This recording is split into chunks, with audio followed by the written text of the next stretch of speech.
Hey painting friends, we today are going to continue on our how to paint signs to sell, give as gifts, and or decorate with. And this is the second video in the series. Prior video I showed you how I prepare standard lumber like fence boards or pine lumber, what have you, to create signs with, and what some of the things you should look out for. And in this video, I'm going to share with you how to use a stencil for the wording. Now, I have also shown you how to create wording using a word processing program, and how I have used that in the past for making custom signs, and it worked well for me. I haven't done it in a while, so I need to try it again. Or if you have some other kind of software that you can print out large banners, etc. with, that would work too. So we are going to work on a sign, not this sign. I'm just going to show you an example of a sign I did with a stencil, but I added my own, this design. These are my chickens. The stencil came with where you had eggs here. And that's really cute too. This stencil is from the Stencil Smith. I really like a lot of their stencils. Their designs are really wonderful. They have some really great sayings. I like the lettering style. This one is, and we'll be working on it today. I put it against the board so maybe you can see it. This is Welcome to the Garden. So, well, I think that's what I'm going to use because I thought I had a board prepped for it. But I'll find that and we will get to stenciling. Now, I wanted to let you know that there are many ways to use a stencil. This is just what I have found that works really well for me. I've used brushes, I've used sponges, I have used where you spray a tacky spray on the back and you set it down on the board, and that prevents a lot of the bleed through. But I'll show you how I do that and get some crisp finishes on the edges of the lettering and other things you may want to try if you don't find this method works well for you. Okay, so I'm going to point my camera down and we are going to start stenciling a sign. So let's start with our tools. We have our board that we're going to paint on, the stencil on. Now, a lot of times I will paint the design first and then the lettering will kind of overlap it, but that's optional. And then I also have, this is Plaid Folk Art Licorice, which is a black. You can use any brand black. And I like using these makeup sponges. Now these you can tell are well used, and some have like a small ridge. You can't really see it on that one. Maybe you can see it on this one. You'll see like a ridge in it where they have been, when they were manufactured, that's how they were connected. I was looking for my packaging so you could see what they look like in the package. But they're just makeup sponges. You can find them in the makeup section. And I like using them. I seem to have a little bit more control at not getting too much paint on the stencil, therefore making it run underneath the letters. I'm trying to get this a little bit more straighter, at least to my eye. The boards are not perfectly straight, so I just want to make sure the gap from the top to the bottom is about the same for the lettering. Okay, so I'm going to tape this down. That way it remains steady, and I like using either frog tape or this Scotch blue tape. It's made for painted surfaces, therefore it won't peel up the paint underneath. And I just moved it when I did that. But it's not a big deal right now. We don't have to have it perfect while we do this. So also, if there was anything on the stencil that I didn't want to put down, like maybe I wanted welcome and not this, and this is just an example, I would lay the tape over top of this so when I stenciled the rest of the letters, that would not get accidentally any of the dark color in it. Okay, I'm going to do the bottom just so we have some good sticky downness, because when you're doing the pouncing, it can lift the stencil and it moves slightly. So we're going to get a puddle of paint out onto our surface. I do want to say that these sponges should be dry when you go to use them. So I have a sponge. They're so easy to hold on to. I really like that. And then I will load the sponge and I will tap off quite a bit of that paint. A lot of the paint. So that it's just putting down some but not leaving. See, it's real thick there. I don't know, it's so black you might not be able to see that, but you may. A lot of times in my little screen I don't see it, and then when I get it on camera or on this editing, I can see that it's there. And then I will just tap very, very lightly. Yes, I know it's not filling in completely, but I want to make sure I'm not pushing in too much paint where it would run underneath the stencil. You see how the stencil's kind of lifting? And then I just go back over that when I've gotten a lot of the paint off. Don't push too hard because that squishes the paint down on it.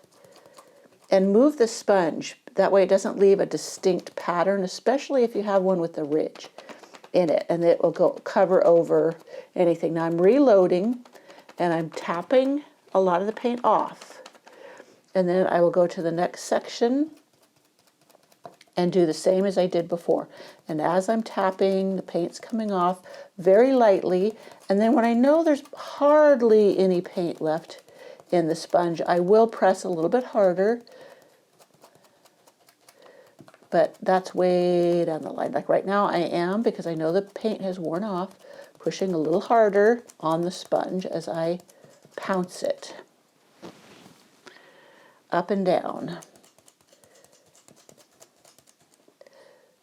And I kind of hold my fingers close to where I am pouncing. That way it doesn't lift the stencil so much.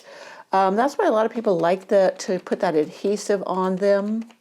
I personally find that a little too, I don't know. I don't like sometimes it leaves a residue and etc. But so I just hold it down and stencil along. Again, when I first load with paint, I'm very light with the pressure. I increase it as I notice the paint is much less on the sponge. And you can tell it's less because of how much it leaves behind as you're pouncing it on. And you just go over it. Now I'm going to pounce into these. And don't worry, sometimes you think, oh, it's not getting it all the way to the edges. You'd be surprised when you lift your stencil how well it did get to the edges without bleeding under and getting, you know, those marks where it is not sharp edges. Okay, loading again, and I'm going to go back over it. So back over it, move the sponge.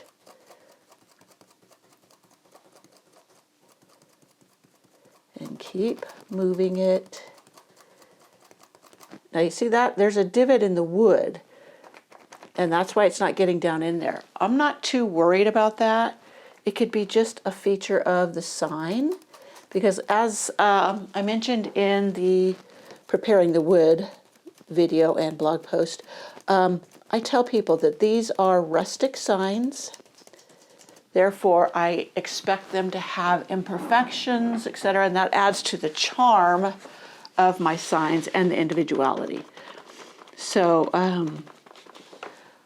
I don't know if this piece, this is an older board, if it has any knot holes. It could very well. And those may bleed through, especially when they're outside. The heat of the sun can cause bleed through. So hopefully I'm doing this well on this one and not going to get bleed through, but this gives you the idea of how I do it. And you can see how it's really filling in darker each time I go make a pass over it. And I just look and see, okay, where does it need a bit more? The top there looks like it needs more right here.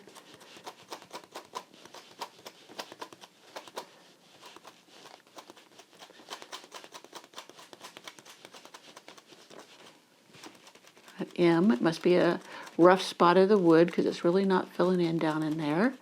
As I said, I'm not going to worry too much about it. Okay, now if I was being particular with this sign, I probably would go over it one more time with another coat, but I want to get this moving along for you so you're not being bored to death. So let's check and see how well we did. Your guess is as good as mine. So I'm pleased with how it looks. So some places where it didn't fill in a lot, that's where another coat would have worked well, another thin coat. But I wanted to show you how I fill in the bridges. I don't like the bridges showing. So I will take a liner brush, or this is Royal Majestic 4585 liner, and or sometimes they're called a rigger. Well, actually riggers are longer, but they're detail brushes. The one that comes in the Donna Dewberry 10 pack is this one. This is a number 2. This one would work as well, but I'm going to go with the Royal Majestic one today. And I'm not real close to this, so I can stay out of the camera, but I'll give you an example. It's already dry. I can kind of lean my hand on it. That's what happens when you have several light coats.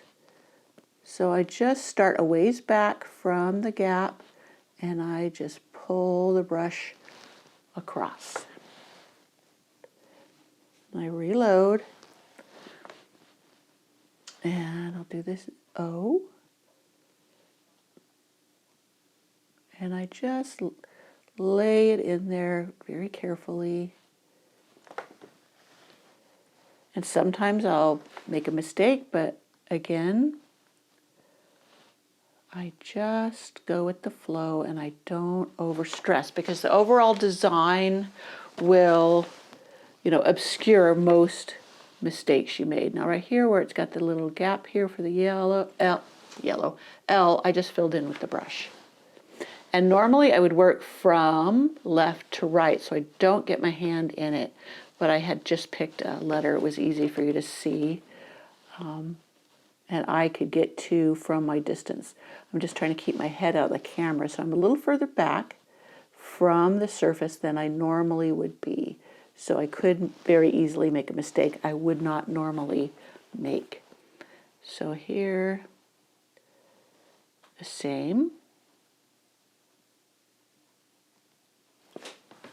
And you notice I start a ways back. I don't start right at the thing, so I just pull that paint in.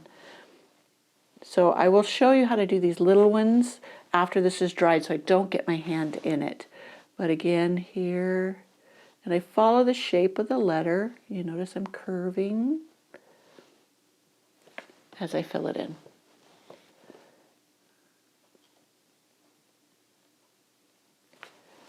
I try not to get too much paint in my brush so that I don't get any globs. And I just fill in those gaps. Okay, so this is all dry. So I can go over here. My point of my brush is splitting, so I need to drag it in the paint, twist it, pull it up. And then because it's such a small letter, I need to be very careful about adding this little detail. So it's also because the paint is getting dry that my brush tends to split. So I need to get out some fresh paint and make it a little more liquidy. And then continue that O. That O is the only one of those words that needs these are called bridges. The bridges filled in.